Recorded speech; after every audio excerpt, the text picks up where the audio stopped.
ॐ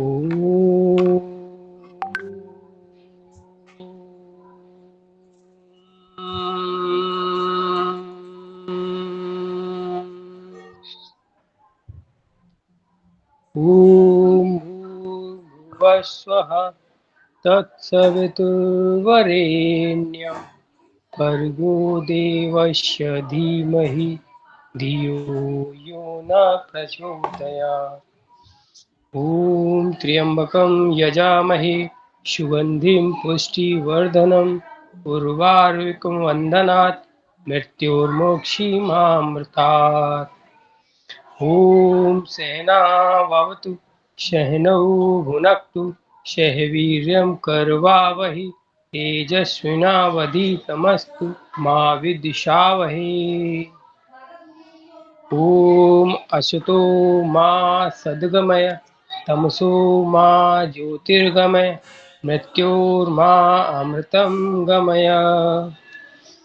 ॐ योगेन चित्तस्य पदेन वाचा मलं शरीरस्य चावेदकेन योपाकरोतं प्रवरं मुनिना पतञ्जलिप्राञ्जलिरानतोऽस्मि। पतञ्जलिप्राञ्जलितोऽस्मि। ॐ ओम ॐ ॐ। ओम शांति ही शांति। तो कल आपका अहिंसा का व्रत था, किस किस ने फॉलो किया? वो सत्य का था कल। सत्य सुशील कुमार जी और चीनू जैन, हेमराज जी। जब हम सत्य को पूर्ण रूपेण अपने भीतर धारण कर लेते हैं तो हमारे साथ या किसी अन्य के साथ यदि कोई अनाचार, दुराचार, किसी निर्धन के प्रति, किसी कमजोर के प्रति, किसी बेजुबान जानवर के प्रति हिंसा हो रही हो और उस समय क्रोधवश हमारे मुख से अगर कुछ निकल गया तो वो सत्य घटित होकर के रहेगा। और वो ऐसा ब्रह्मास्त्र है कि अगर आपकी जबान से एक बार निकल गया फिर वापस नहीं हो सकता। उसका पूर्ण फल उस पीड़ा पहुंचाने वाले को प्राप्त होगा। कितनी बड़ी शक्ति आपके भीतर आ जाएगी, तो ये सत्य का परिणाम है। तो अहिंसा हो गया सत्य। अब हो गया तीसरा है अस्तेय, अस्तेय, चोरी ना करना। देखिए, चोरी, अगर माँ ने 4 लड्डू बनाए हैं और 4 भाई बहन हैं तो कुछ कुछ भाई ऐसे होते हैं कि अपना भी खा लेते हैं और दूसरे वाले की पे नजर रखते हैं, बहन का तो छीन ही लेते हैं। तो अधिकारों का अतिक्रमण भी चोरी है, भ्रष्टाचार है। भ्रष्टाचार केवल पैसे का लेन देन नहीं होता, आचरण में भ्रष्टाचार। अधिकारों का अतिक्रमण भी भ्रष्टाचार है। जैसे आपने अपने घर के बाहर सड़क की जगह घेर लेते हैं कुछ लोग, तो आपका अधिकार नहीं है उस सड़क, वो पार्किंग की जगह है। आप अपने घर का कूड़ा सकेर के अपने घर के बाहर दूसरे के बाहर कर देते हैं, ये सब भ्रष्ट आचरण में आते हैं और इसी को भ्रष्टाचार और चोरी कहते हैं। तो ये भौतिक स्तर पर चोरी होगी कि बिना स्वामी की आज्ञा के हमने कुछ ले लिया, भाई बहनों के हिस्से की चीज भी हमने ले ली, या अड़ोसी पड़ोसी के अधिकारों को हमने भंग किया, या अपने घर में अपने मोहल्ले में इतनी जोर से डीजे बजाया, वो जागरण क्या करते हैं लोग, कि पड़ोसी की शांति भंग हो गई। तो ये भी चोरी में ही आता है, अधिकारों के अतिक्रमण में आता है। यही भ्रष्टाचार है, यही चोरी। अब मानसिक स्तर पर हमने केवल कहा कि गुणों की चोरी करना शास्त्रीय है, शास्त्रोक्त है, लेकिन किसी की नकल करना कि इसके पास इसकी कमीज मेरी कमीज से ज्यादा सफेद क्यों, तो ऐसी चोरी नहीं। इसके घर में ये सामान है तो मेरे घर में भी होना चाहिए, ये मानसिक स्तर पर चोरी है। कोई सफल हो रहा है तो मैं सफल क्यों नहीं हो रहा, मुझे भी ऐसे ही करना है, तो ये सब नहीं होना चाहिए। तो कल आपका ये व्रत रहेगा अस्तेय। किसी भी स्तर पर, मानसिक स्तर पर, आत्मिक स्तर पर, भौतिक स्तर पर, कोई भी चोरी के मन में विचार भी नहीं आना चाहिए। लेकिन मानव मन क्या है, जिस चीज से रोकोगे उधर ही भागेगा। एक व्यक्ति ने किसी, जब उसके पिताजी मरे तो वो ये कह के गए कि मन की बात अपनी स्त्री को नहीं बतानी है, पुलिस वाले से दोस्ती नहीं करनी है, और घर के बाहर झाड़ी का पेड़ नहीं लगाना है। अब बेटे के मन में जिज्ञासा उत्पन्न होगी कि पिताजी ऐसा क्यों कह के गए। तो उसने एक तरबूज को बीच से काटा और कपड़े में लाके लपेट के अपनी पत्नी को दे दिया कि इसे छिपा के रख दो, मैंने जो हमारा दुश्मन था उसके लड़के का सर काट दिया है, और इसको तुम रख दो और बाद में इसे कहीं इधर उधर कर देंगे। लेकिन पत्नी ने अपनी बहन को बताया, क्योंकि बहनों को बड़ा विश्वास रहता है। बहन को बताया, बहन ने अपने पति को बताया, पति ने अपने सगे मित्र को बताया, और धीरे धीरे बात पुलिस तक पहुंची। जो पुलिस का दरोगा उसका मित्र था वही आया, और उसने भोजन कर रहा था कि बेटा भोजन बाद में करना, तेरे खिलाफ कत्ल करने की कंप्लेन है। उठा करके ले गया, घर के बाहर झाड़ी का पेड़ लगा था, उसमें पैर में काटा तो लगा ही लगा, खूनम खून हो गया, और सर पे जो टोपी थी वो भी कांटे से उतर गई। तो उसकी समझ में आया कि पिताजी क्यों कह के गए थे कि इनसे बच के रहना है। तो जैसे मैंने अब आपको कहा कि चोरी की कोई बात मन में नहीं लानी है, तो आज तक नहीं आ रही होगी, कल को जरूर आएगी। उसी को कहते हैं तृष्णा, वेग। उस वेग को बार बार रोक देना ही अभ्यास है, और अभ्यास से ही वृत्तियों का निरोध होता है। ठीक है, ये टॉपिक यही बंद। अस्तेय, अस्तेय। तो हमने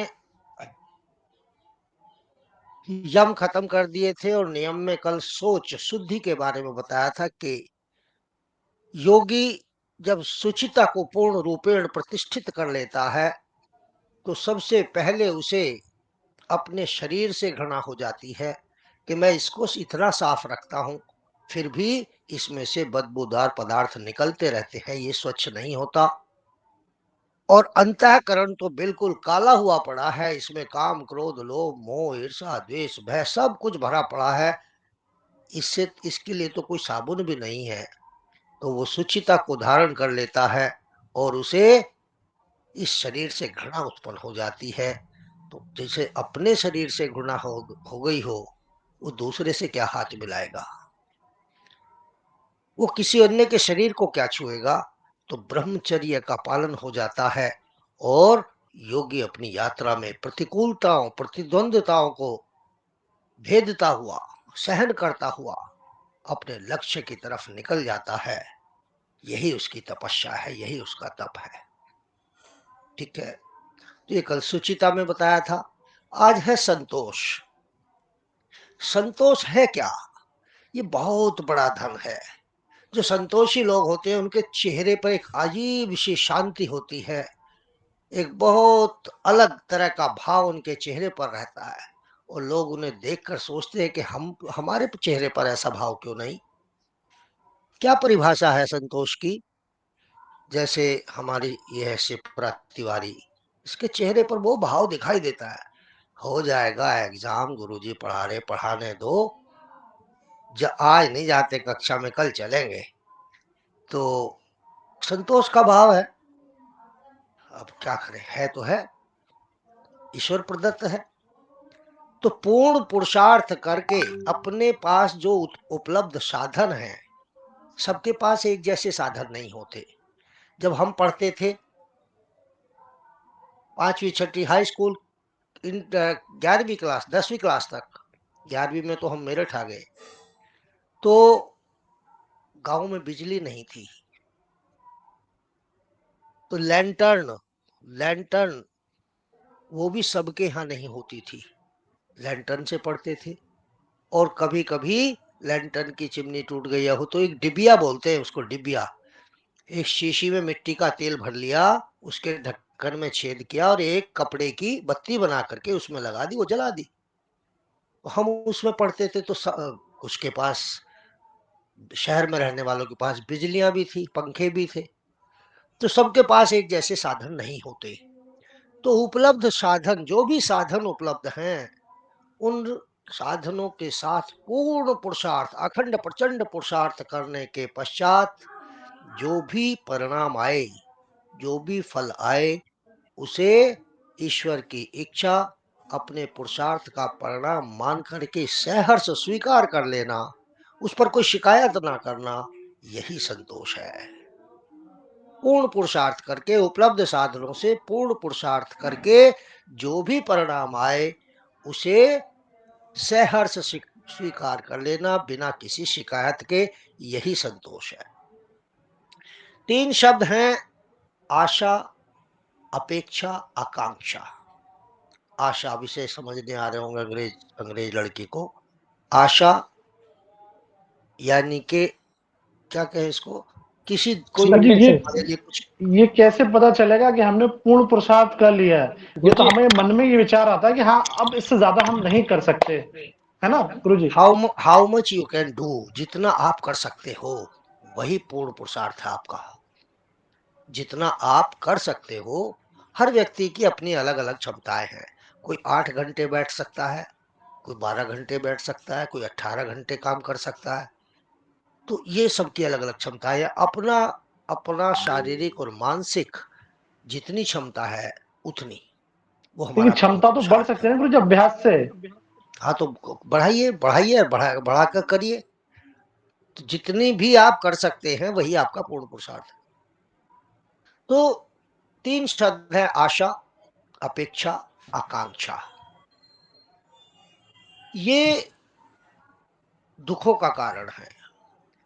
जब हम आशा करते हैं कि मुझे इस बार इस प्रशिक्षण में ग्रुप टॉप करना है, ये आशा हो गई। अपेक्षा, गुरु जी से अपेक्षा है कि हो सकता है पेपर ही कुछ थोड़ा सा बता दे, और गुरु जी ने नहीं बताया। या इसी तरह समाज में हम लोगों से अपेक्षा करते हैं।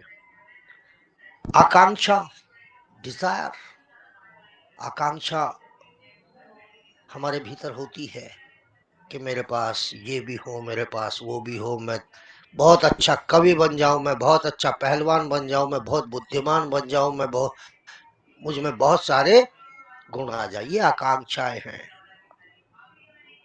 ये दुखों का कारण है। जैसे जैसे इनका स्तर बढ़ता है, हमारे शरीर में तृष्णा, आकांक्षाओं का वेग बढ़ जाता है, तृष्णा बढ़ जाती है। और जैसे जैसे तृष्णा घनीभूत होती जाती है, फिर इसका कोई अंत नहीं है। एक इच्छा पूरी होगी, दूसरी उत्पन्न होगी, दूसरी पूरी होगी, तीसरी उत्पन्न हो जाएगी। क्योंकि इच्छा का यही कमाल है, जैसे ही आवश्यकता पूरी होती है, इच्छा तुरंत आपके सामने आके खड़ी हो जाती है कि बेटा आवश्यकता तो पूरी हो गई, अब ये और कर ले। तो ये जुड़ी हुई है। तो तृष्णा का स्तर और बढ़ता जाता है, मनुष्य और तेजी से दौड़ता है, और दौड़ता दौड़ता थक जाता है, अस्त व्यस्त हो जाता है। और जितनी उसने आशा की थी, अपेक्षा की थी, आकांक्षा की थी, जब हम इनको करते हैं ना, तो उस समय ये बड़ी सुखदाई होती है। अरे हमने तो बहुत मेहनत की है, बहुत पुरुषार्थ किया है, ये अपेक्षा जगाती है। लेकिन यदि परिणाम आपकी उस आशा, अपेक्षा, आकांक्षा के अनुरूप नहीं आया, तो ये विष के समान हो जाती है। इसी कारण लोग डिप्रेशन में चले जाते हैं, अवसाद में। कोटा में इसी साल में 25 से ज्यादा बच्चों ने आत्महत्या कर ली। वो यही कारण है कि उन्हें आशा अपेक्षा आकांक्षा बहुत अधिक थी, परिणाम उसके अनुरूप नहीं आ रहा है, इसलिए वो आत्महत्या कर लेते हैं, कुछ डिप्रेशन में चले जाते हैं। तो ये उस समय विष के समान सिद्ध होती हैं, हमें निराशा की गहरी खाई में धकेल देती हैं, डिप्रेशन में कर देती हैं। इसीलिए आध्यात्म में संतोष का नियम है। संतोष परम सुख देने वाला है। इससे वासना, तृष्णा, आकांक्षा से होने वाली जो पीड़ा है, डिप्रेशन है, आत्महत्या का विचार है, ये सब समाप्त हो जाते हैं, इनसे मुक्ति मिल जाती है। जो साधक पूर्ण पुरुषार्थ करके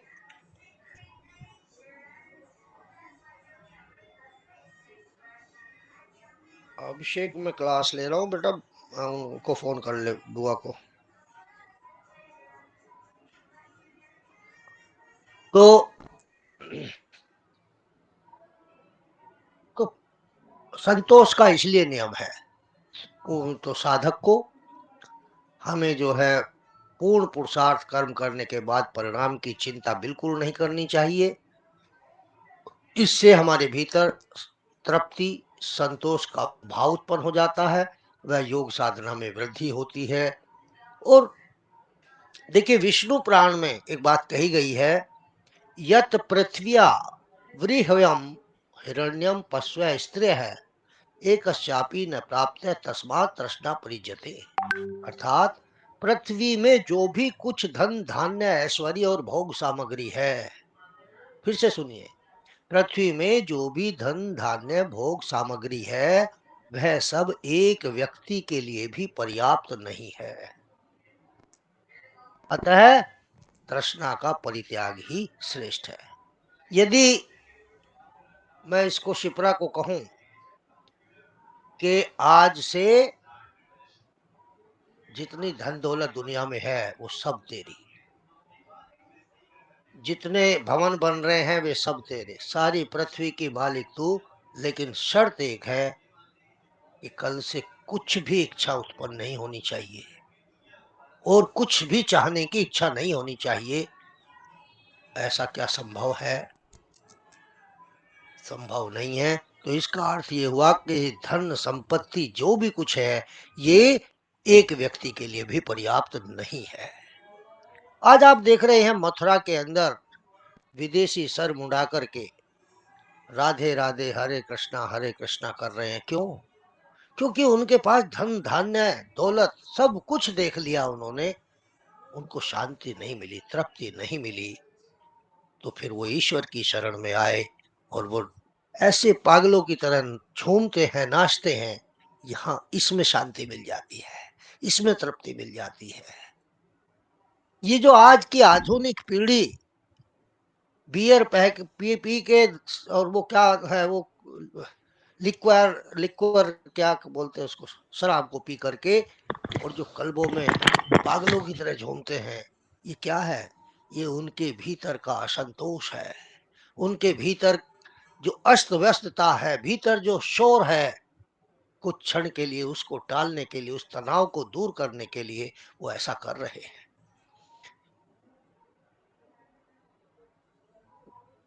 कल भी मैंने बोला था कि गोधन गजधन राजधन और रतन धन खान, जब आवे संतोष धन तब सब धन दूरी समान। गौ का धन, गज हाथी का धन, राजा का धन, राजा बन जाए आप, और रतन सारे हीरे जवाहरात आपके।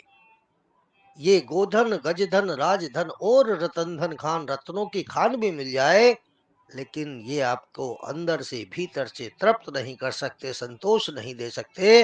लेकिन जब आवे संतोष धन, जब संतोष का धन आ जाता है तो ये सारे धन छोटे दिखाई देने लगते। महात्मा बुद्ध के पिता तो राजा थे, उनके मन में विचार आया कि ये सारे राजपाट धन धान्य क्या मेरे अंतर आत्मा को शांत कर सकते हैं, तृप्ति कर सकते हैं? कि नहीं, ये मुझे तृप्त नहीं कर सकते। मेरी इच्छा तो कुछ और है, मुझे तो कुछ और चाहिए, मेरी आत्मा की तृप्ति के लिए तो मुझे कुछ और चाहिए। वो सब राजपाट छोड़ करके कितने बड़े ऋषि हो जाते हैं। महावीर, उनका भी यही है। हमारे शास्त्रों में, हमारे इतिहास में ऐसे अनेक राजा हुए हैं। माता सीता के पिता जनक बहुत बड़े ऋषि थे। और यमाचार्य के पास जो जाते हैं, क्या नाम भूल गया मैं उनका, यम के पास ईशावास्य उपनिषद में नचिकेता, गुरुजी नचिकेता, नचिकेता। नचिकेता। हाँ, नचिकेता। क्या कमी थी उनके पास? नचिकेता के पास सब कुछ था। उनके पिता धन धान्य से परिपूर्ण थे, राजा थे।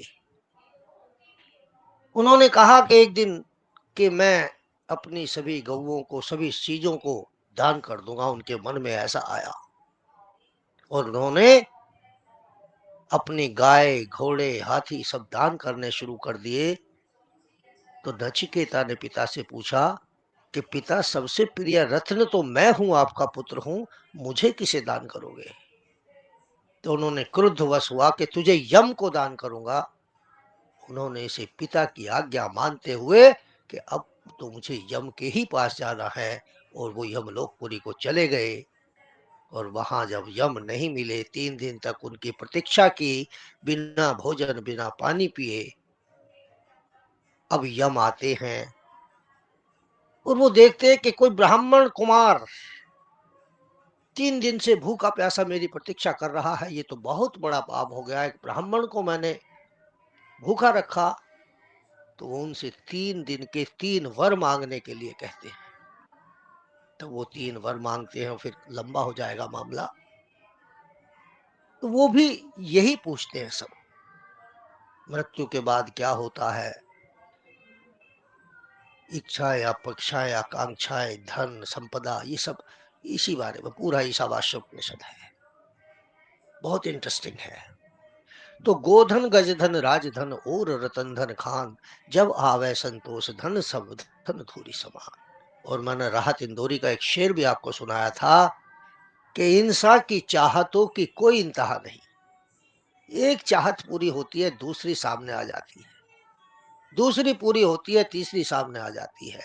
इंसान की चाहतों की कोई इंतहा नहीं, 2 गज जमी भी चाहिए, 2 गज कफन के बाद। जमीन भी चाहिए, कफन भी चाहिए, ये एक संकेत है। तो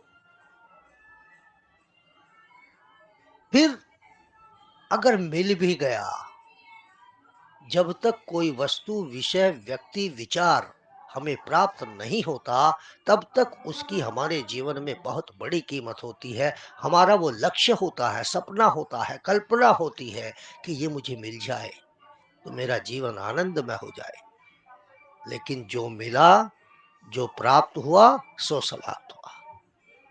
जब वो प्राप्त हो जाता है तो फिर वो समाप्त हो जाता है, फिर उसकी कोई कीमत नहीं रह जाती। फिर तो वो साधारण ऑर्डिनरी चीज हो जाती है। अच्छा, ये था जिसके लिए मैं तड़फ रहा था, तड़फ रही थी, कुछ नहीं है, बेकार। तो ये मैंने आपको संतोष पढ़ाया। संतोष, सोच, संतोष, तप, स्वाध्याय, ईश्वर, प्राणिधान, ये 5 नियम हैं। 43वें सूत्र में कहते हैं, कायेंद्रिय सिद्धिर शुद्धि क्षया तप, तप सह।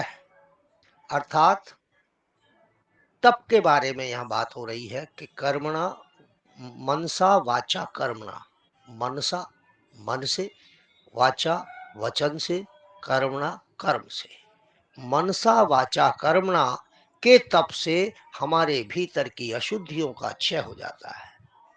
अशुद्धि कहाँ, कोई भीतर गंदगी थोड़ी लगी है। जो मन में विद्रुपताएं हैं, विद्रुपताएं कहते हैं बुराइयों को, बुरी चीजों को। जो मन में विकार हैं, जो मन में दोष हैं, उनका क्षय हो जाता है, समाप्त हो जाती है। ठीक है। आंतरिक शक्तियों की प्राप्ति होती है, शरीर व इंद्रियों संबंधित क्षमताओं की प्राप्ति होती है। अच्छा, तुम में से गरीब कौन मानता है अपने को? मैं बहुत गरीब हूँ, बहुत दया की पात्र हूँ, बस मुझसे कमजोर तो कोई है ही नहीं। कोई नहीं मानता, सारे अमीर हैं। बहुत अच्छी बात है ये तो, थोड़ा सा धन मुझे भी दे दो भाई। अच्छा ये बताइए, ये पूरा ब्रह्मांड किसका है? इसका मालिक कौन है? कौन है इसका मालिक? बोल भाई, ये तो बड़ी साधारण God, सी बात है। God. God, God. इसका चीनू का गॉड हमारा भगवान, भगवान इसका मालिक है।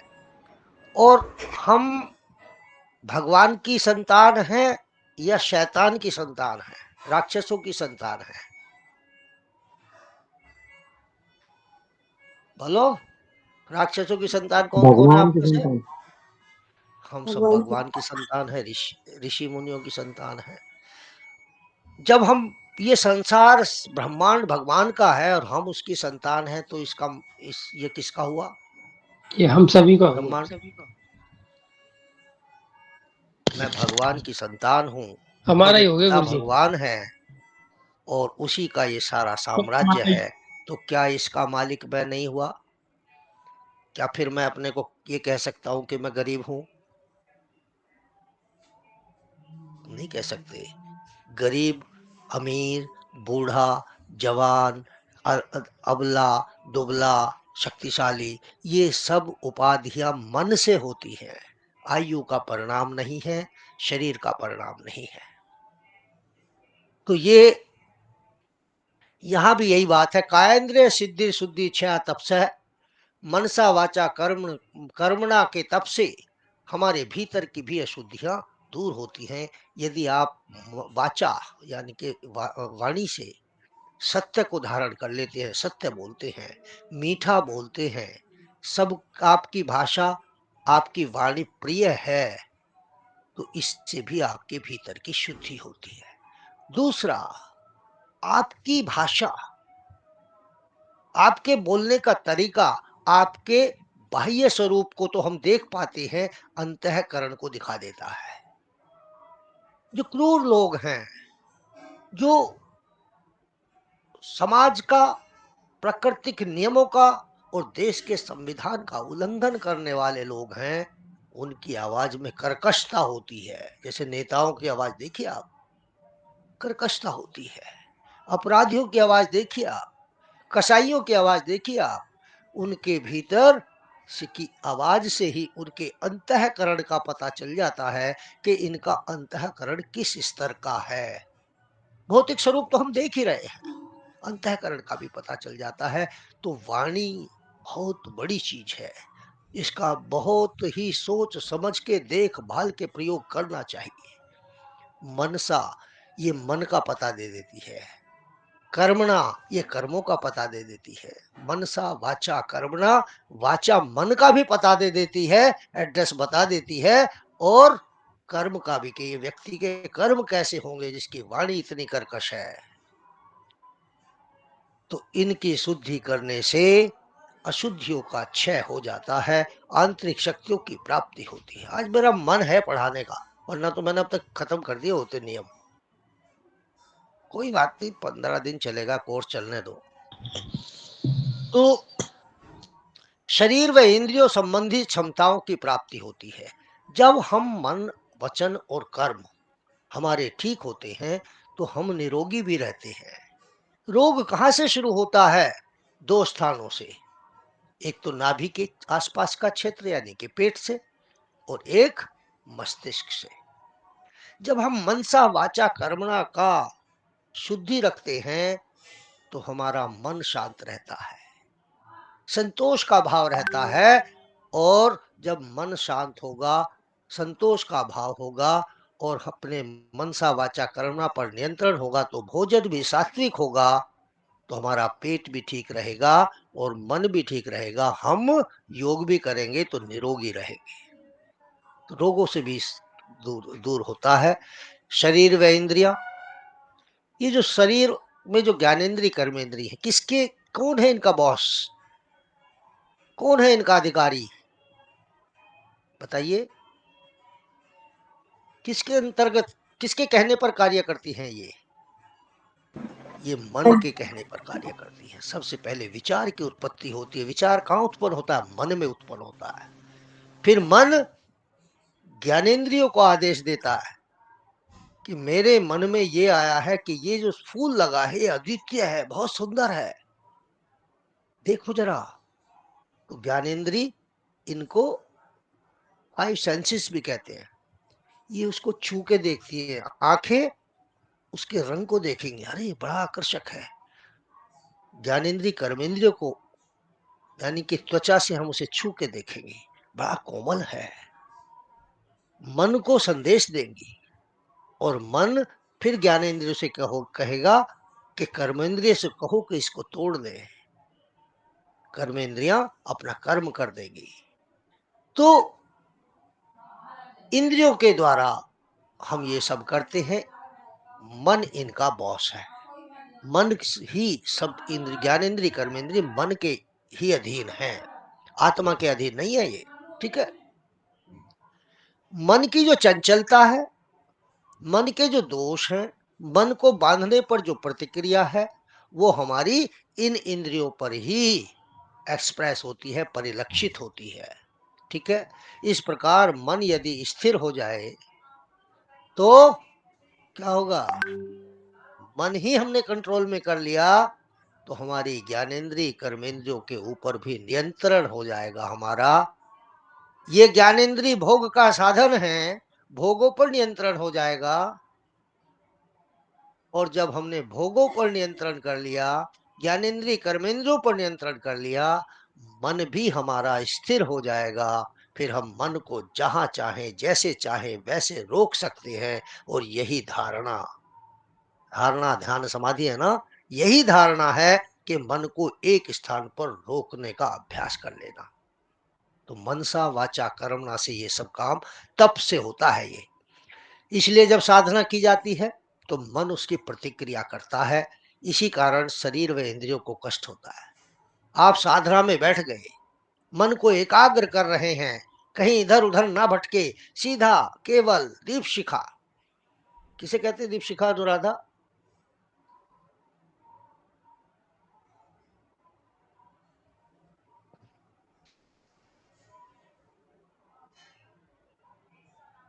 अरे मेरे मुंह से ऐसे शब्द निकल जाते तुम्हारी बहुत सारे, तो मैं ध्यान ही नहीं देता हूँ। तो आपको ये छोटा सा शब्द दीप, दीप किसे कहते हैं? मुझे दीप कंसंट्रेशन बोल दो। एकाग्रता। दीप, दिया दिवाली पे जो जलाते, और शिखा उसकी जो लौ है, लौ, दीप शिखा।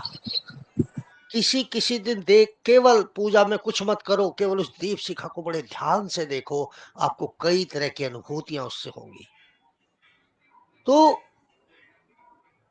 जब हम साधना करते हैं तो ये जो मन है, इसको बांधने का प्रयास करते हैं तो ये प्रतिक्रिया करता है, रिएक्शन करता है। अच्छा मुझे बांध रहे हो, मैं तो किसी से नहीं बंधा आज तक। तो इसकी प्रतिक्रिया कहां पर आएंगी? क्योंकि इसके अधीन कौन है? पिताजी ने बड़े बेटे को आदेश दिया कि जाइए ये कार्य करके आइए। बड़े बेटे ने छोटे बेटे को आदेश, भाई को आदेश दे दिया। पिताजी ने कहा है कि ये काम करना है, जाओ। उसने छोटे वाले को दे दिया। तो इसी प्रकार ये मन के अधीन, जैसे पिताजी के अधीन बड़ा बेटा, बड़े बेटे के अधीन छोटा भाई, तो इसी प्रकार मन के अधीन ये ज्ञानेंद्रिय है और ज्ञानेंद्रिय के अधीन कर्मेंद्रिय है। तो मन का आदेश कौन मानेंगी? कहाँ आएगा? ज्ञानेंद्रियों कर्मेंद्रियों पर आएगा। तो जब इस मन को बांधने का प्रयास करते हैं हम साधना में, तो ये प्रतिक्रिया करता है। और वो प्रतिक्रिया कहाँ लक्षित परिलक्षित होगी? ज्ञानेंद्रियों पर। और ज्ञानेंद्रियों को कष्ट होगा तो कहाँ होंगी? कर्मेंद्रियों पर। तो ये आदेश पिताजी से आया, अब छोटे भाई पर आफत आ गई। तो ये इस प्रकार से चलता है। जब साधना की जाती है तो मन प्रतिक्रिया करता है। इसी कारण शरीर व इंद्रियों को कष्ट होता है, क्योंकि साधना मन को बांधने का कार्य है। इन कष्टों को सहन करना ही तप है। दो तरह के तप हैं। कि एक तो जहां आप साधना कर रहे हैं वहां लाइट आ नहीं रही है, गर्मी है, सर्दी है, भूख भी लग रही है, प्यास भी लग रही है, किचन में से हलवे की खुशबू आ रही है, फोन, किसी का फोन भी आना, उसकी भी प्रतीक्षा है। तो ये सब क्या है? ये बाधाएं हैं, द्वंद्व हैं। इन द्वंद्वों को भीतरी और बाह्य दोनों प्रकार के द्वंद्वों को सहन कर लेना ही तप है। द्वंद्व सहनम तप है। चरैवैती अपने लक्ष्य की तरफ बढ़ते चले जाओ। इसीलिए योग में अत्यधिक सूचनाओं को ग्रहण करना, अत्यधिक जनसंपर्क, इन सब पर मना किया गया है योगी के लिए। ठीक है, इन कष्टों को से अच्छा, दूसरा बाह्य रूप से होने वाले कष्ट मैंने बता दिए, गर्मी, सर्दी, भूख, प्यास, निद्रा, आलस्य, ये सब बाह्य हैं।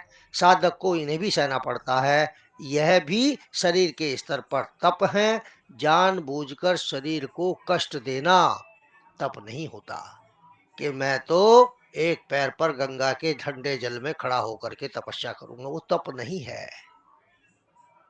वो तो शरीर को कष्ट देना, मैं तो बर्फ की सिल्ली पर लेकर के तप करूंगा, वो तप नहीं है। मैं तो अग्नि के बीच में तप करूंगा, वो कल्प है। उसमें फर्क समझिए। जो साधु संत कुंभ में आते हैं वो कल्प करने के लिए आते हैं, वो ऐसे काम करते हैं क्योंकि वो विकल्प को समाप्त कर रहे होते हैं। जब उनकी साधना में, नागा बाबाओं की जब साधना करते हैं तो वो देखते हैं कि कौन कौन से द्वंद्व हैं जो मुझे परेशान कर रहे हैं। भूख परेशान करती है, वासना परेशान करती है, कामना परेशान करती है। तो उनको उन को विकल्प, उनके जो विकल्प हैं, ये विकल्प हैं, इन विकल्पों को समाप्त करने के लिए कुंभ में कल्प किए जाते हैं। कोई आग के बीच में बैठा है, कोई बर्फ की सिल्ली पे लेटा है, कोई उल्टा लटका हुआ है, कोई गंगा जल में खड़ा हुआ है ठंडे में। तो वो कल्प कर रहे होते हैं। लेकिन यहाँ पर कहा गया है कि इस तरह के कृत करना तप नहीं है। तो वो तप नहीं कर रहे होते उस समय। कभी आप सोचे तप कर रहे हो, कल्प कर रहे हैं। कल्प करके विकल्प की समाप्ति कर देते हैं। जो अग्नि के बीच में बैठा है जून के महीने में, क्या उसे फिर किसी एसी की आवश्यकता है? जो बर्फ की सिल्ली पर नंगा लेटा हुआ है, क्या उसे फिर कंबल, रजाई, स्वेटर की जरूरत पड़ेगी, जैकेट की जरूरत पड़ेगी? तो वो कल्प करके विकल्पों को समाप्त कर देते हैं, जो विकल्प उसकी तपस्या में बाधक बने हुए थे। तो तप जानबूझकर शरीर को कष्ट देना तप नहीं है। साधना अवस्था में स्वाभाविक रूप से घटने वाली एक घटना है। तप तो जब आप साधना करते रहते हैं, उस ईश्वर में एकाग्र होते रहते हैं, तो ये एक घटना घटती है और स्वाभाविक रूप से घटना घट जाती है। फिर आप तप की स्थिति में चले जाते हैं, जो मन की प्रतिक्रिया के कारण था। यदि प्रतिक्रिया से प्रभावित हुए बिना, मन जो प्रतिक्रिया कर रहा है उससे प्रभावित हुए बिना अपने लक्ष्य को ना छोड़ा जाए, तपस्या को ना छोड़ा जाए, इसे सहन कर लिया जाए, तो शरीर के जो मल हैं, विकार हैं, दोष हैं, विदुप्ताएं हैं, ये सब समाप्त होने लगती हैं। तो तब तो मैंने आपको पहले भी बहुत बताया है। अष्ट सिद्धियों की प्राप्ति हो जाती है। 8 प्रकार की सिद्धियां हैं जो हनुमान जी के पास थी। अणिमा, महिमा, गरिमा, लघिमा, प्राप्ति, प्राकाम्य, ईशत, वशिष्ठ, ये सिद्धियां हैं। कहते हैं जी हनुमान जी कैसे समुद्र लांग गए? कोई आदमी नहीं लांग सकता। ना हनुमान जी बंदर थे, ये काल्पनिक है। हनुमान जी के पास, हनुमान जी बहुत विद्वान, वेदों के ज्ञाता, महान योगी, अष्ट सिद्धियां ऐसी थोड़ी मिली इनको, महान योगी थे। तो उनमें अणिमा सिद्धि का प्रयोग करके अपने शरीर को अणु जैसा बनाया, मच्छर जैसा छोटा बनाया, और जैसे उत्तर से दक्षिण की तरफ हवा चली, वो उसमें बह करके श्रीलंका पहुंच गए। और वहां जाकर के गरिमा सिद्धि का प्रयोग करके उन्होंने अपने शरीर को पहाड़ जैसा, पर्वत जैसा विशाल और भारी बना लिया। ये है सिद्धियां। तो अष्ट सिद्धियों की प्राप्ति होती है, तमस रूपी अशुद्धियां क्षीण हो जाती है। तमस कहते हैं अंधकार को वैसे तो, लेकिन अज्ञान से मतलब है। हाँ, नेत्रों की हमारी ज्योति बढ़ जाती है, कानों के सुनने की क्षमता बढ़ जाती है। जैसे कुत्ता होता है, श्वान, श्वान की क्षमता आपसे 6 से 10 गुना ज्यादा होती है सुनने की। जो आप नहीं सुन पा रहे वो श्वान सुन लेता है, कुत्ता सुन लेता है, उसकी क्षमता अधिक है। तो योग करने से हमारी सुनने की क्षमता में कई गुना वृद्धि हो जाती है। और दूरदर्शन यानी कि बहुत दूर के व्यक्ति को भी आप सही से देख पाते हैं। कभी आपको पतंजलि जाने का मौका मिले, वहां वो है योग भवन। वो योग भवन पता है कितना बड़ा है? उसमें 1 लाख आदमी आराम से बैठ जाते हैं। जब मोदी जी को वहां सबसे पहले प्राइम मिनिस्टर के रूप में घोषणा की गई कि भाई इनको प्राइम मिनिस्टर बनाएंगे, तो ये सारा संत समाज साथ देगा, नहीं तो संत समाज विरोध करेगा। तो उसमें 1 लाख से अधिक लोग उस हॉल में बैठे थे। तो स्वामी जी का जो मंच है वो जमीन से करीब करीब 12 फुट ऊंचा है, और उस मंच से 20 या 25 क्या बल्कि 30 फुट होगा, 30 फुट तक कोई नहीं बैठता। 30 फुट के बाद बैठना शुरू करते हैं। और स्वामी जी जब हम आपस में कोई बात कर रहे होते हैं उसे भी सुन लेते हैं, वो भी सुनाई दे जाती है। उस हॉल के अंत में कोई व्यक्ति आ रहा है, देखो वो आ गए, वहीं से बता देते हैं। तो ये योग की क्षमता है जिससे दूर श्रवण, दूरदर्शन की शक्तियां प्राप्त हो जाती हैं, तप से प्राप्त होती है। ये योग की क्षमताएं हैं। योग कोई छोटी मोटी चीज नहीं है। तो ये हो गया आपका तप। स्वाध्याय से तो आपको बहुत चिढ़ है, तो स्वाध्याय तो पढ़ाना बेकार है। कौन सी 3 चीज होती है स्वाध्याय में? रीडिंग। मैं कौन हूँ गुरुजी? Which are the 3 contents of स्वाध्याय? बोलो, अपन अंग्रेजी बोल दो श्रवण, श्रवण, मनन और जीवन में उतारना। श्रवण, मनन, निधिध्यासन। क्या बात, ये तो नहीं बताया मैंने। गुरुजी स्वाध्याय मतलब स्वयं का अध्याय, स्वयं का अध्ययन। इस और मैं कौन हूँ या मैं अपने कर्तव्यों ये को। ये तो एक पार्ट हुआ। जी। और क्या क्या है? शरीर, चित्त, आत्मा।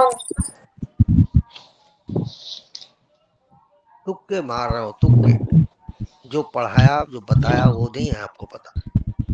स्वाध्याय, मैं तो पहले कहा आपको चिढ़ है स्वाध्याय से। तो अगर आप लोगों ने स्वाध्याय किया होता तो आपकी कंसंट्रेशन बढ़ गई होती, अब तक परिवर्तन आ गया होता।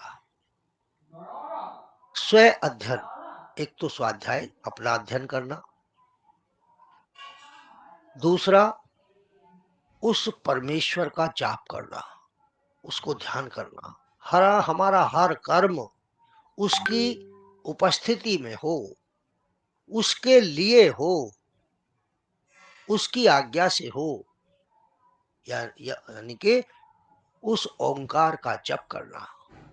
और तीसरा प्रामाणिक शास्त्र जो अवतरित हुए हैं, जो मनुष्य के द्वारा नहीं ईश्वर के द्वारा उतारे गए हैं, उनका अध्ययन करना। ये 3 चीजें स्वाध्याय में आती है।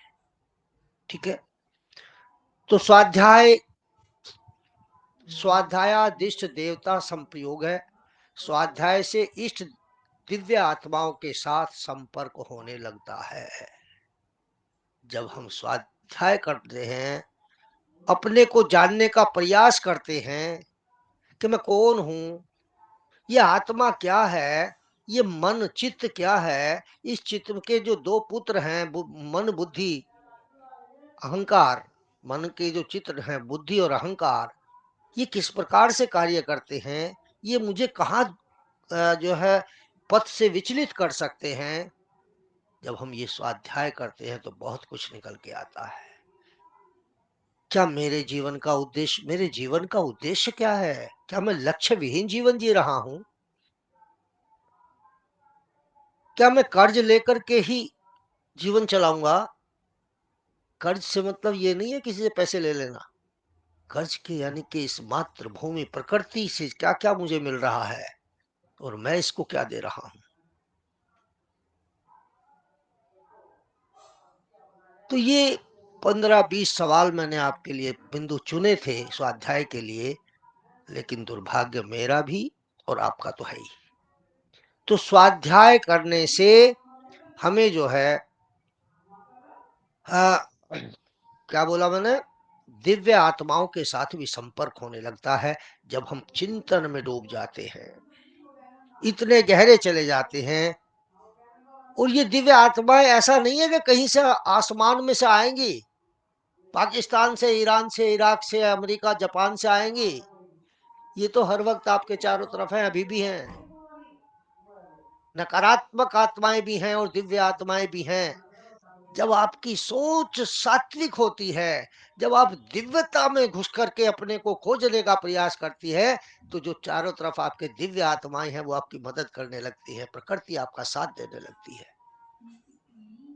लेकिन जब हम नकारात्मक होते हैं, तो फिर ये नकारात्मक आत्मा आपके कंधे के चारों तरफ बैठी है ना, फिर ये आपको रास्ता दिखाने लगती है। आप और डूबते जाते हैं, और डूबते जाते हैं, नकारात्मकता में डूब जाते हैं। और ये नकारात्मक किसी का अपमान करा सकती है, किसी की हत्या करा सकती है, और आपको भी हानि पहुंचा सकती है।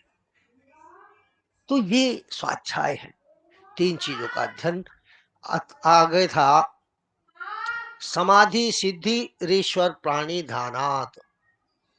ईश्वर प्राणी ध्यान, ईश्वर प्राणिधान का निरंतर अभ्यास करने से समाधि की अवस्था प्राप्त हो जाती है। जब हमें इस संसार को जान लेते हैं, अभी तक जिस आपने क्या क्या जाना है संसार में, कुछ मिला है संसार में आपको? इसमें क्या है? केवल ईर्ष्या भरी पड़ी है, द्वेष भरा पड़ा हुआ है, पैसे की आपाधापी बड़ी पड़ी है, अस्त व्यस्तता भरी पड़ी है, शोर भरा पड़ा है, एक दूसरे से आगे निकलने की होड़ है। बहुत क्रूर है ये संसार। जब तक आप इसके उपयोगी हैं, जब तक ये संसार आपका है, जिस दिन आपकी उपयोगिता खत्म हुई, आपको दूध से मक्खी की तरह निकाल करके फेंक दिया जाएगा। कोई आपके पास आएगा भी नहीं, मिलने भी नहीं आएगा, किसी का फोन भी नहीं आएगा। तो ये साधक को समाधि की अवस्था तक ले जा सकती है, ईश्वर प्राणिधान, यानी कि जब हम ईश्वर में अपने आप को खो देते हैं। और हम आप फिर बार कह रहा हूं कि नए संसार आपका है, नए भौतिक वस्तुएं आपकी हैं, नए शरीर आपका है। आपका यदि साथ देगा तो 2 ही चीज स्थायी हैं जो हमेशा आपकी थी, हमेशा आपके साथ रहेंगी, और उन्हीं की हम परवाह नहीं करते। कितने कृतघ्न हैं हम, कृतघ्न। और वो 2 चीजें कौन सी हैं? एक तो मेरा आत्मा और एक मेरा परमात्मा। ये 2 ही चीज हमेशा सत्य हैं और आपके साथ हैं। इन्हीं की हम परवाह नहीं करते। हम इस गोरी चमड़ी की, सुंदर कपड़ों की, काले बालों की, इन्हीं के चक्कर में फंसे तुच्छ व्यवस्थाओं में लगे रहते हैं। उदर पूर्ति की, सो गए, सुबह उठे, थोड़ा बहुत हाथ पैर हिला लिए, बहुत से तो वो भी नहीं करते, और धीरे धीरे अपना काम खत्म होता चला जाता है दिन प्रतिदिन। अभी तक आप कई बार मर चुके हैं।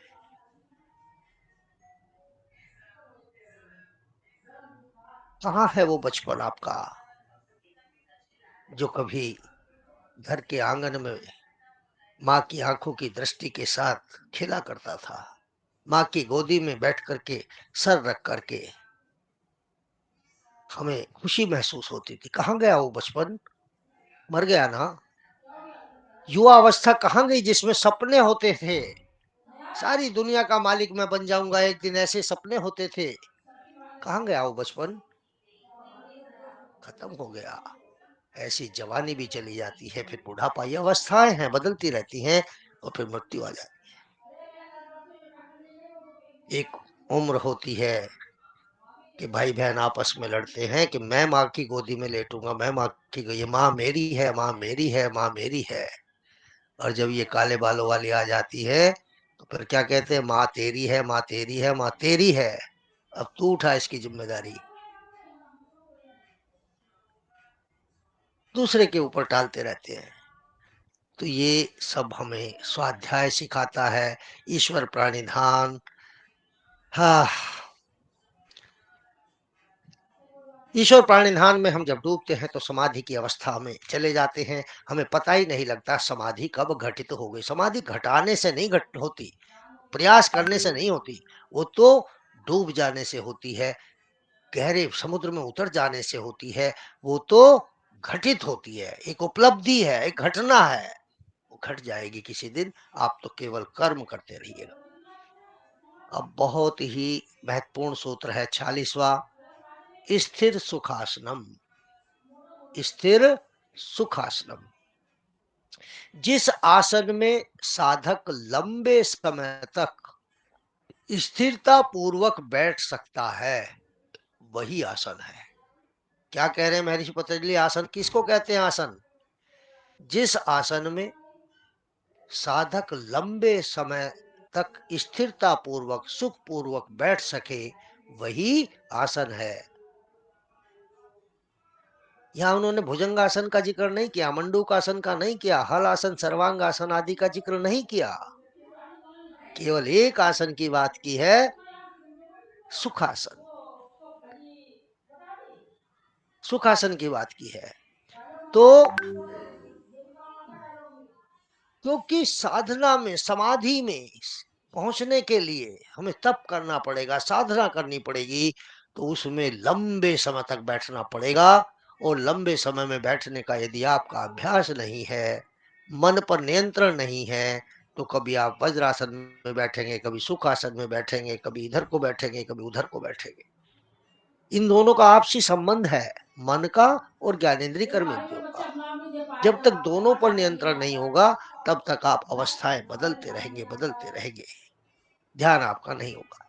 तो महर्षि पतंजलि कह रहे हैं कि जिस आसन में लंबे समय तक आप सुख, सुविधा पूर्वक, सुख पूर्वक बैठ सके वही आसन है।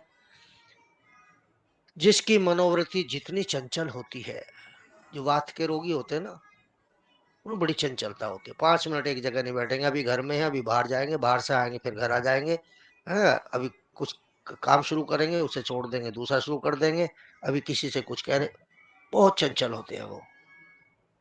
और अधिकांश महिलाएं वात की रोगी होती है। पति से कहा कि जरा बाहर से सिलेंडर उठा के अंदर रख दो, और वो बेचारे ने अगर 5 मिनट देर कर दी तो चाहे हाथ पैर की हड्डी टूट जाए, खुद ही चल देंगी उठाने के लिए उसे। वात के रोगी होते हैं। पुरुष कफ के रोगी होते हैं अधिकांशतः। हो जाएगा, कर लेंगे, अभी हो जाएगा, अभी कर देंगे, कल को हो जाएगा, कौन सी आफत आ गई, कामों को टालते रहना, ये कफ के रोगियों की परेशानी है। और पित्त के रोगी, सुबह उठो, भगवान कहाँ दर्द है, आज सर में दर्द है, अब टांग में दर्द है, अब पेट में दर्द है, आज कान में, यानी कि कहीं ना कहीं दर्द बना रहता है। ये पित्त के रोगियों का वो है। तो ये मन बहुत चंचल है, विचारों का प्रवाह इसका कारण है। इन विचारों का प्रभाव जो है शरीर पर, हमारी इंद्रियों पर पड़ता है। तो हाथ हिलाना, हाथ चलाना, इसके चीनों की तरह नखून काटना, खुजलाना, पैरों को ऐसे ऐसे चलाते हैं कुछ लोग, तो ये सब मन की प्रतिक्रियाएं हैं। इससे पता लगता है कि मन में कहीं असंतोष है, अस्त व्यस्तता है, भीतर शोर भरा हुआ है। तो यदि अधिक समय तक स्थिर अवस्था में मूर्ति के समान शरीर को रखा जाए तो उससे विचारों का प्रवाह रुक जाता है। जब आप बैठते हैं ना ध्यान में, तो विचारों का प्रवाह रोकना पड़ता है। तो तभी रुकेगा जब आपका मन पर नियंत्रण होगा। मन पर नियंत्रण होगा तो ये ज्ञानेंद्रिय कर्मेंद्रिय भी स्थिर हो जाएंगी, अन्यथा तो ये फिर वही, कोई पैर हिला रहा है, कोई खुजला रहा है, कोई नखून काट रहा है, ये सब चलता रहेगा।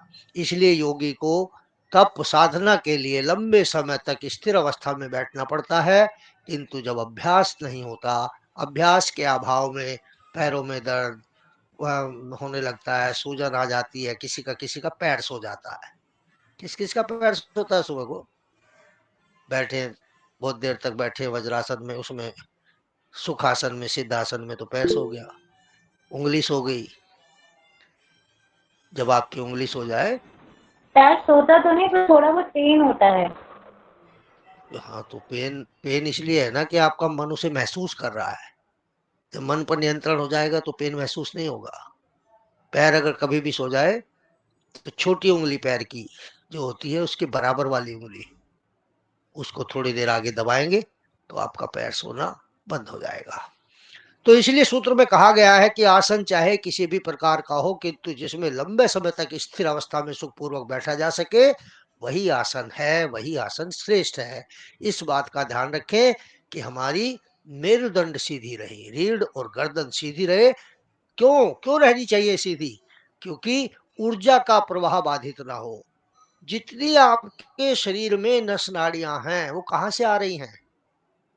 वो इस रीढ़ की हड्डी के अंदर स्पाइनल कोड जो है अंग्रेजी में और हिंदी में, जो सुषुम्ना नाड़ी है, वहां पर प्लेक्सिस है, जंक्शन है, एक ही चक्र जो जिनको आप चक्र कहते हैं, उन चक्रों से सैकड़ों सैकड़ों नाड़ियां निकल रही है। वो नाड़ियां जो होती हैं उनसे सब में खून नहीं बहता, किसी में केवल वायु बहती है, किसी में केवल सूचना तंत्र, सूचनाएं जाती आती हैं, कुछ में रक्त बहता है, कुछ में शुद्ध रक्त, कुछ में अशुद्ध रक्त। तो ये जो नाड़ियां हैं इनमें ऊर्जा का प्रवाह हो रहा है। यदि आप आगे को झुक के बैठेंगे, पी के या तिरछा बैठेंगे तो ये प्रवाह ऊर्जा का बाधित होगा। ऊर्जा का प्रवाह बाधित ना हो इसलिए हमें कमर गर्दन सीधी करके बैठना पड़ता है और वो ऊर्जा का प्रवाह हम आज्ञा चक्र पर रोकने का प्रयास करते हैं। तो ये है आपका स्थिर सुखाश्रम। अब मैं एक प्रश्न करता हूं, ये कहाँ गई, ये अनुराधा कहाँ गई? Anuradha Pal, are you present in class?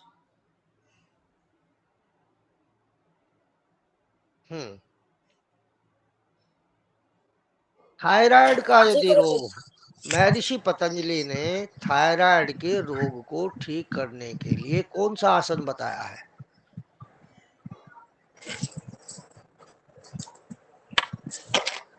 Ujjayi गुरुजी। उज्जाई। ब्रजेश्वरी पाल,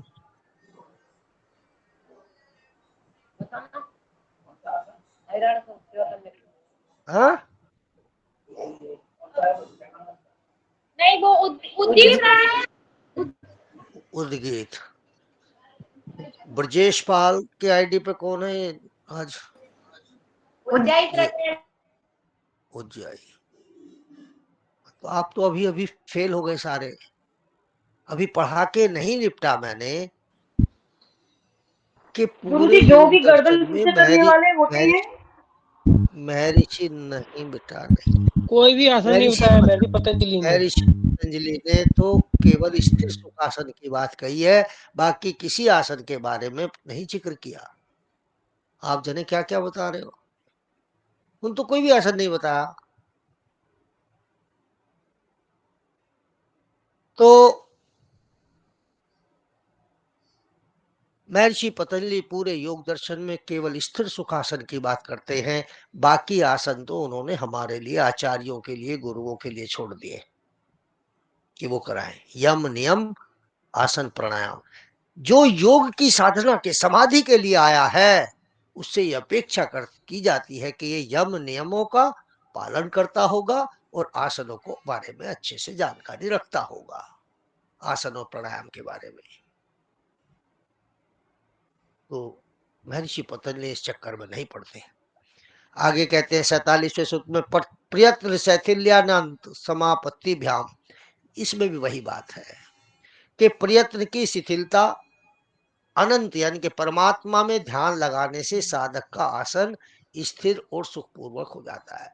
जब हम एकाग्र हो जाते हैं किसी विषय पर, वस्तु पर, व्यक्ति पर, कोई जरूर नहीं है ईश्वर में ही, कहीं भी कई बार हम ऐसे खो जाते हैं कि हम स्वयं को भी भूल जाते हैं, आगे आंखें हाथ फहराना पड़ता है तब हम उपस्थित हो पाते हैं।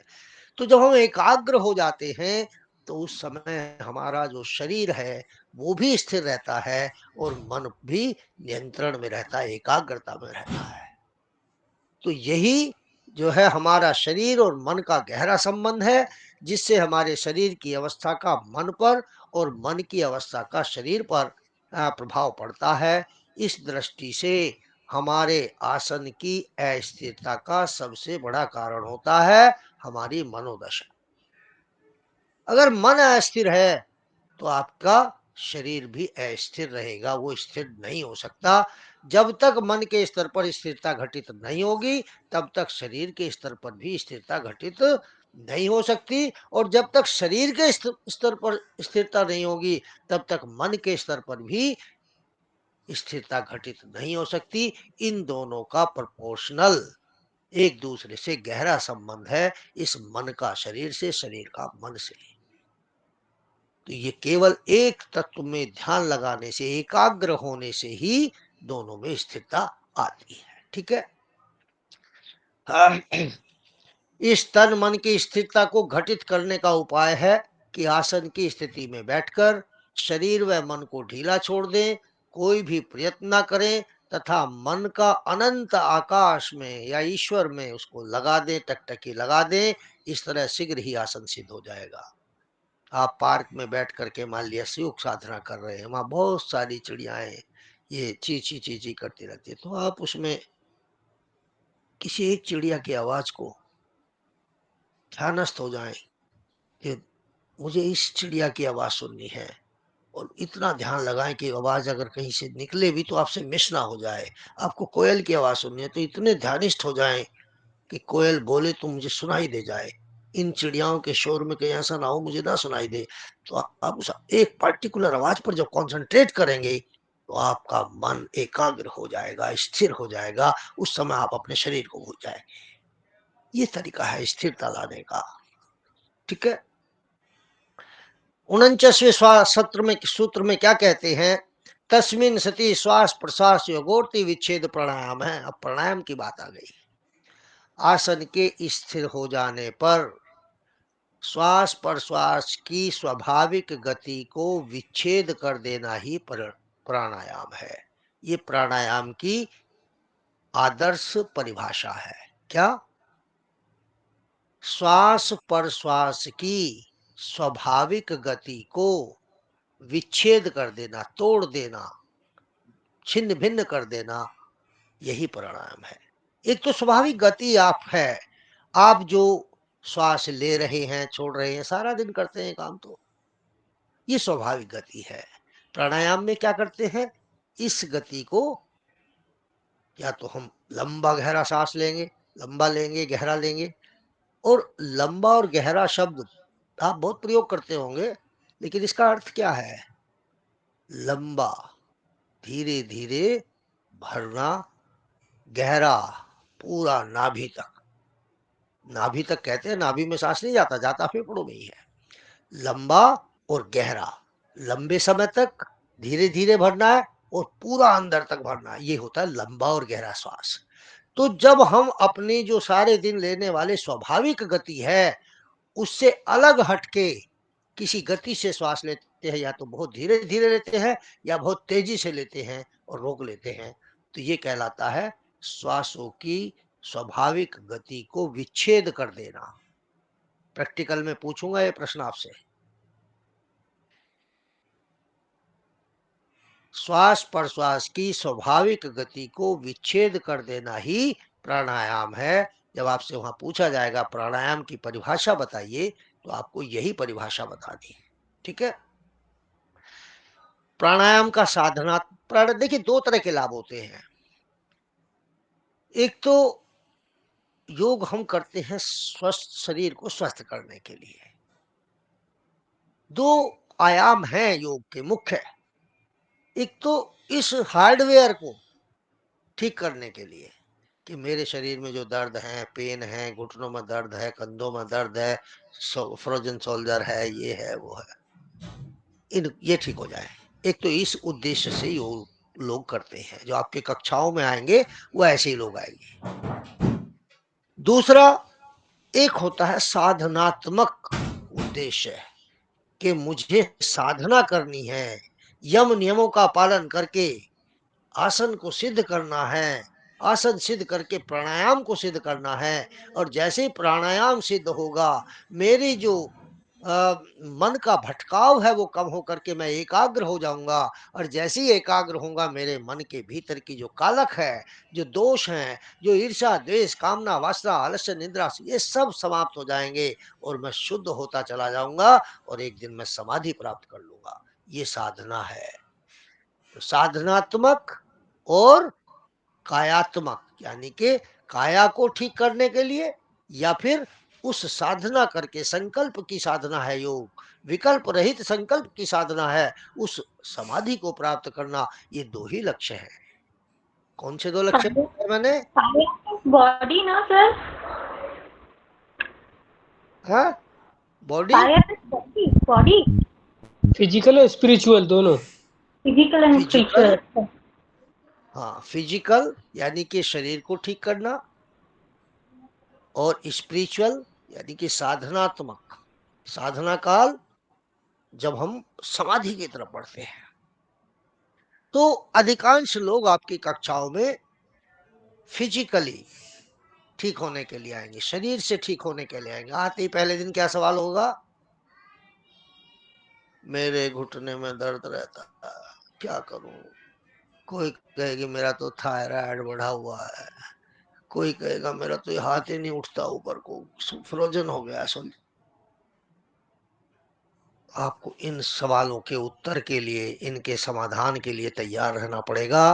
रोगा अनुसार योग। एक होता है खाली आसन कर लेना, प्राणायाम कर लेना, एक होता है रोगा अनुसार योग और प्राणायाम। किस रोग में कौन सा आसन कराएंगे, कौन सा प्राणायाम कराएंगे, अधिक प्राणायाम तो सारे करने, कौन सा अधिक कराएंगे, क्या उसे घरेलू उपचार देंगे, घरेलू उपचार से काम नहीं चल रहा तो क्या आयुर्वेद उपचार देंगे, कौन सा एक्यूप्रेशर बताएंगे, कौन सी मुद्रा उसको बताएंगे। आपके पास इन सब का उत्तर होना चाहिए, तब आप एक अच्छे योग शिक्षक हैं। और यदि आपका ही पेट बाहर निकल रहा है तो आप क्या योग कराएंगे? कैसे योगी बनेंगे? कैसे शिक्षक बनेंगे? क्योंकि आपकी बॉडी, बॉडी लैंग्वेज ये बहुत कुछ एक्सप्रेस कर देती है। स्वामी जी के सामने 1000 आदमियों को खड़ा कर दीजिए और उनके बीच में एक योग करने वाले को बता देंगे ये व्यक्ति योग करता है। तो ये प्राणायाम का साधनात्मक लाभ तभी मिलेगा जब उसे आसन सिद्ध हो जाने पर किया जाए। यानी कि अभी आसन की बात की थी महर्षि पतंजलि ने कि जो जिसमें हम लंबे समय तक बैठ सके। जब आसन सिद्ध हो जाएगा तब ही प्राणायाम सिद्ध हो सकता है। जब तक आसन सिद्ध नहीं होगा तब तक प्राणायाम सिद्धि की बात भूल जाइए। आसन को सिद्ध करना पड़ेगा। तो उससे पहले तो यदि साधना में जाना है, योग की साधना में जाना है, तो आपको आसन सिद्ध करना ही पड़ेगा। और यदि केवल स्वास्थ्य की दृष्टि से है फिर तो कोई दिक्कत ही नहीं है, फिर तो कुछ है ही नहीं। तो तभी उसका लाभ मिलता है, स्वास्थ्य की दृष्टि से लाभ मिलता है। उससे मतलब साधना में जाएंगे तो आसन सिद्ध करना पड़ेगा, अन्यथा तो आपको केवल स्वास्थ्य का लाभ मिल जाएगा। आसन के सिद्ध होने पर शरीर हमारा निष्क्रिय नहीं होता, अपितु प्रभाव मन व इंद्रियों पर, श्वास प्रश्वास पर भी पड़ता है। जो हमारे श्वास प्रश्वास है और मन है उस पर भी इसका प्रभाव पड़ता है। आसनों का संबंध तो शरीर के हार्डवेयर से है, लेकिन प्राणायाम का संबंध हमारे अंतस की सूक्ष्म इंद्रियों से है, मन बुद्धि अहंकार से। इन पर प्रभाव पड़ता है। मन का संबंध प्राणों से होने के कारण वह भी शांत होता है। ध्यान की अवस्था में शरीर तथा मन के निश्चेष्ट होने पर श्वास प्रश्वास की गति अपने आप रुकना शुरू हो जाती है। जब मन हमारा एकाग्र हो जाता है, ध्यान की अवस्था में चले जाते हैं, तो हम श्वासों को लेना भी भूल जाते हैं। हमें पता ही नहीं चलता कब हमारा श्वास रुक गया है। श्वास प्रश्वास की गति को विच्छेद कर देना ही प्राणायाम है। श्वास प्रश्वास की ये परिभाषा है प्राणायाम की। श्वास प्रश्वास की गति को विच्छेद कर देना ही प्राणायाम का स्वरूप है, लक्ष्य नहीं है। यदि मैं आपसे कहूं प्राणायाम का लक्ष्य क्या है, बहुत सारे जो योगाचार्य है, मेरा ही एक शिष्य आज ही उन्होंने भी वो डाल रखी, योगाचार्य रोहन हापुड़ से है।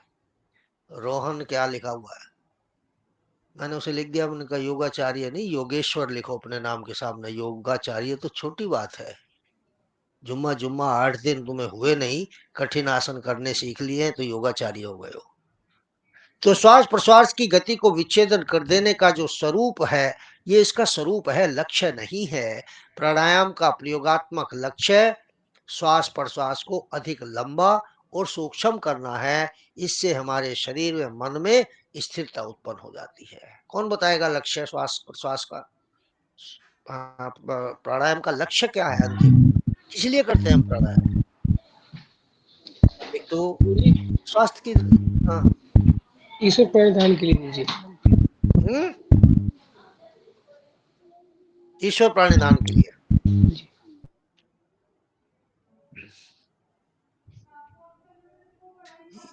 ईश्वर प्राणिधान ऐसे नहीं होता, बताने में तो मुझे 2 मिनट लगी हैं, लेकिन ईश्वर प्राणिधान को अपनाने में तो जन्म जन्मांतर लग जाते हैं। मीरा, रसखान, इनमें था ईश्वर प्राणिधान, इतना समर्पण था। उन्हें मूर्ति में भी आत्मा धड़कती, हृदय धड़कता हुआ दिखाई देता है। रसखान कृष्ण की मूर्ति को ले गए कि मेरे देखो मेरे कृष्ण बीमार लग रहे हैं, डॉक्टर ने देखो, डॉक्टर कहता है कि नहीं ये तो मूर्ति है पीतल की, इसमें क्या देखूं मैं, कि नहीं देखो इनकी तबीयत ठीक नहीं है। और जब डॉक्टर आला लगा के देखता है उनकी तसल्ली के लिए, तो उसमें हृदय के धड़कन की आवाज आती है। ये है ईश्वर प्राणिधान, ये विश्वास होना चाहिए। पीतल की मूर्ति में भी हृदय धड़कता हुआ डॉक्टर को सुनता है, ये किसे कहते हैं विश्वास, ईश्वर प्राणिधान। तो ये ऐसे नहीं होता। अब आपको मैं बताता हूं कि प्राणायाम कितने प्रकार का होता है। महर्षि पतंजलि क्या कहते हैं, बाह्याभ्यंतर विस्मरण स्तंभव्रति देश काल सांख्या भी परिदृष्टो दीर्घ सूक्ष्म, अर्थात बाह्यावृत्ति, स्तंभवृत्ति,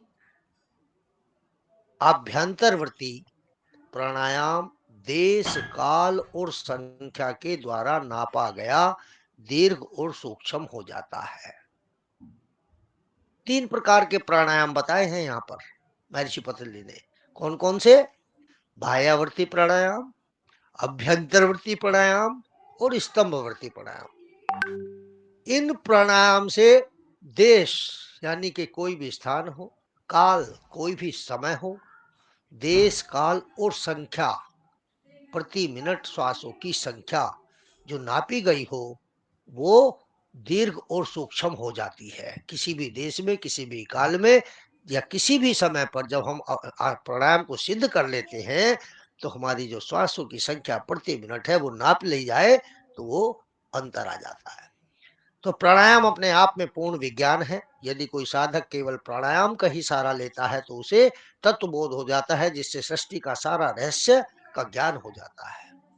श्वास प्रश्वास को रोकने का नाम ही प्राणायाम नहीं है, बल्कि जब यह स्वाभाविक रूप से अपने आप रुकने लगे, यानी कि मन पर इतना नियंत्रण हो जाए कि आपको ध्यान ही ना रहे कि श्वास लेना भी है और छोड़ना भी है, अपने आप खो जाए अपने आप में, तो ये अपने आप रुक जाता है, उसी को प्राणायाम कहते हैं। इसलिए प्राणायाम क्रिया नहीं, एक उपलब्धि का नाम है। जो क्रिया या अभ्यास द्वारा उपलब्धि चाहते हैं वे इसका 3 प्रकार से अभ्यास कर सकते हैं। जो क्रिया के द्वारा जो उपलब्धि चाहते हैं, प्रयास करके उपलब्धि चाहते हैं, वो बाह्यवर्ती, अभ्यंतरवर्ती और स्तंभवर्ती 3 प्रकार से इसका अभ्यास कर सकते हैं। और गिनती के द्वारा, मान लिया आपने बाह्यावर्ती प्राणायाम किया, अभ्यंतरवर्ती किया, अभ्यंतरवर्ती यानी कि श्वास को भीतर भर के रोक लेना, और स्टॉप वॉच से, घड़ी से आप देखिए कितनी देर आप रोक पाते हैं। फिर बाह्यावर्ती, बाहर श्वास निकाल करके बाह्य कुंभक लगा लेना, कितनी देर आप रोक पाते हैं, घड़ी से आप नापते रहिए। और फिर कुछ समय बाद फिर ना पिए। अब देखो आज अनुराधा ने प्राणायाम नहीं किया तो अभी ये इतना बड़ा मुंह खोल के सबको खींच लेगी अपने अंदर। ये प्राणायाम ना करने का नतीजा है। और ये सर इतना भारी है कि इसे पकड़ना पड़ रहा है। न लो जिंदगी में सहारा किसी का, ये सहारे तेरी जिंदगी छीन लेंगे। किसी तरह का भी सहारा नहीं होना चाहिए। जैसे सुबह को ये तो कक्षा में ले नहीं रहा आपकी, अगर कह दो खड़े होने को कह दो तो कोई जमीन पकड़ता है, घुटने पकड़ता है, कोई कोई तो पड़ोस में रखी हुई टेबल कुर्सी पे हाथ लगा के जब उठता है। ये योगी के लक्षण नहीं है।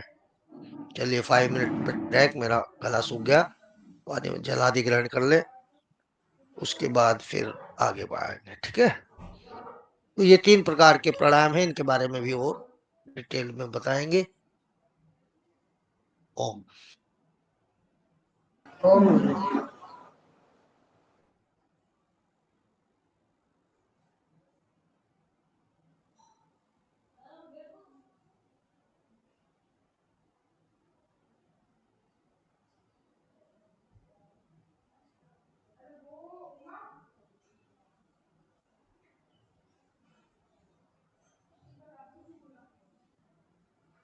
इमरान जी, आपके यहाँ लाइट नहीं आ रही है क्या? बिल्कुल डार्क डार्क, अंधेरा अंधेरा।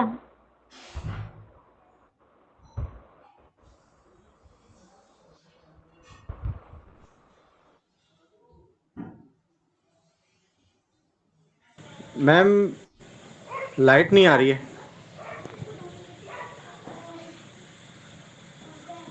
फ्लैट में बैठे हैं आप? हाँ जी। हम्म। मैं काफ़ी मतलब गांव के एक दूसरे छोर पे हूँ। ये बिल्कुल अ, जहाँ पे खेती बाड़ी करते हैं ना, खेतों का वो शुरू हो जाता है एरिया। यहाँ से रेयर कैमरा ऑन नहीं होगा तो दोबारा दिखाता मैं आपको। जी मैम। हॉस्पिटल जाते होंगे। इन्वर्टर है मेरे पास, लेकिन क्या है कि कीड़े सारे मेरे पास ही आ जाएंगे पूरे गांव के ना। लाइट गांव में है नहीं, तो गांव के सारे कीड़े मेरे पास ही आ जाते हैं। छोटे कीट पतंग वो बहुत ज़्यादा परेशान करते हैं, काटते हैं और दिक्कत रहती है मेरे को ज़्यादा ना। इस वजह से थोड़ा बंद करना पड़ता है मेरे को लाइट वगैरह।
ओम।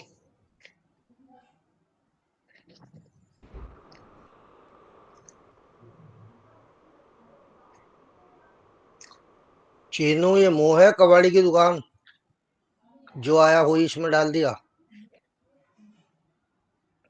सर पता नहीं चलता कब कैसे आ गया।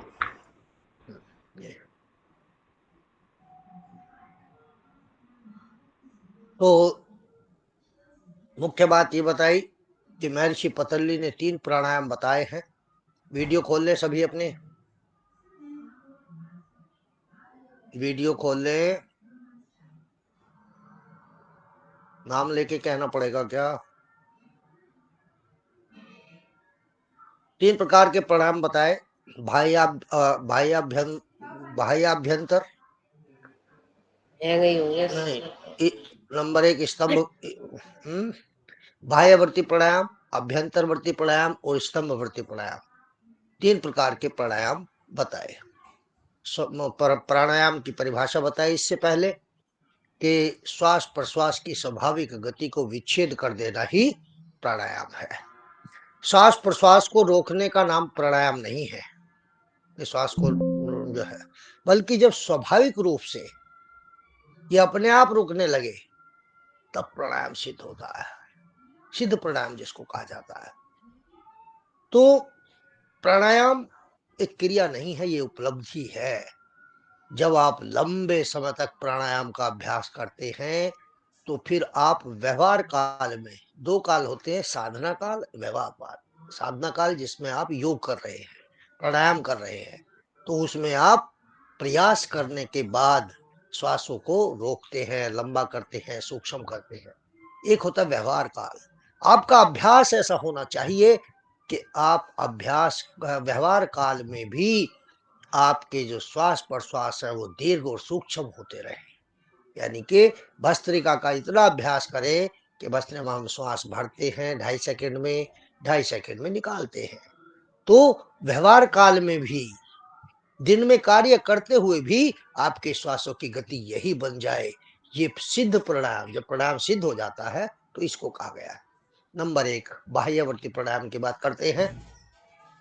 इसमें क्या करते हैं कि कमर गर्दन तो सीधी रखते हैं ताकि ऊर्जा का प्रवाह बाधित ना हो। बाह्य कुंभक लगाकर, बाह्य कुंभक क्या है? बाह्यवर्ती बाह्य कुंभक, यानी कि श्वास को भरा और श्वास को पूरा बाहर निकाल दिया और निकाल करके रुक के बैठ गए। स्टॉप वॉच में आप अपना समय नोट करिए, कितने सेकंड आप रोक पा रहे हैं बाहर की तरफ उसके प्राणायाम को। ठीक है, अब कितने समय में बाह्य कुंभक में ठहरा हुआ, कहां पर ठहरा हुआ है? श्वास कहां रोक रखा है आपने? नाभि पे रोक रखा है, फेफड़ों के नीचे की तरफ रोक रखा है, या ऊपर की तरफ रोक रखा है? इनका भी अलग अलग प्रभाव है। हमारे योगाचार्य प्रयोगात्मक योग के बारे में तो बहुत कुछ बताते हैं, जानते हैं, लेकिन थोड़ा और गंभीरता से नहीं जानते। जब आप श्वास को ऊपर भरिए, छाती को फुलाइए, यहां पर भरिए, आपके ऊपर के हिस्से में श्वास भरा हुआ है ज्यादा। अब आप पेट फुलाइए श्वास भर के, तो ये पेट में नहीं गया है, ये आपके फेफड़ों के नीचे वाले हिस्से को प्रभावित कर रहा है। ठीक है, भर के देखिए, एक बार भरिए, सब ऊपर भरिए।